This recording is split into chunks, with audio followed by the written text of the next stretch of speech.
నిన్న రాత్రి నుంచి ఎర్రిపల్లి గ్రామంలో, అదేవిధంగా నల్లకట్టిపల్లి గ్రామంలో, కొత్తపల్లి గ్రామంలో టీడీపీ నాయకులు ఇంటింటికి పోయి డబ్బు పంచడంతో పాటు ఇప్పటికే ప్రభుత్వం దాదాపు ఒక 80-90% ఇళ్లకు ఎన్నికల కమిషన్ దగ్గర నుంచి ప్రతి ఇంటికి ఓటర్ స్లిప్ వెళ్ళింది. ఆ ఓటర్ స్లిప్ లో చాలా స్పష్టంగా వాళ్ళ యొక్క పేరు, వాళ్ళ యొక్క సీరియల్ నెంబర్, వాళ్ళు ఏ బూత్ కి వెళ్ళి ఓట్ వేయాలనే సమాచారం ఆ ఓటర్ స్లిప్ లో ఉంటుంది.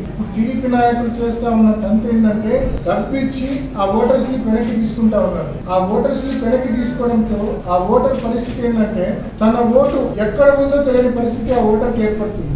అంటే ఆ ఓటర్ స్లిప్ లేకపోతే ఆ ఓటర్ స్లిప్ వెనక్కి చేస్తే ఇప్పటికే పోలింగ్ బూత్లు అన్ని కూడా మారిపోయినాయి. అస్తవ్యస్తంగా పోలింగ్ బూత్స్ మారిపోయిన పరిస్థితి మనం చూసినాం ఇప్పటికే.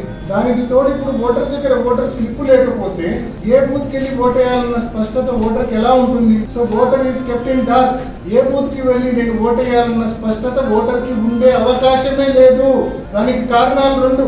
ఒకటి బూతులు మార్చడం, రెండోది ఓటర్ స్లిప్పులు డబ్బులు ఇచ్చి కలెక్ట్ చేసుకోవడం. నిజంగా ఎన్ని కుట్రలు జరుగుతా ఉన్నాయో ప్రతి ఒక్కరు కూడా గమనించాలి. ముఖ్యంగా ఎన్నికల కమిషన్ గమనించాలి. మొద్దు నిద్రలో ఉన్న ఎన్నికల కమిషన్ ఇప్పుడైనా నిద్ర లేవాలి. తక్షణమే ఎన్నికల కమిషన్ చర్యలు తీసుకొని మళ్ళీ మండలంలోని 10,600 ఓటర్లకు తక్షణమే ఓటర్ స్లిప్పులు ఇవాళ రాత్రి కల్లా ఎట్టి పరిస్థితుల్లో పంచే దిశగా చర్యలు తీసుకోవాల్సిందిగా ఎన్నికల కమిషన్ గట్టిగా డిమాండ్ చేస్తా ఉన్నాం.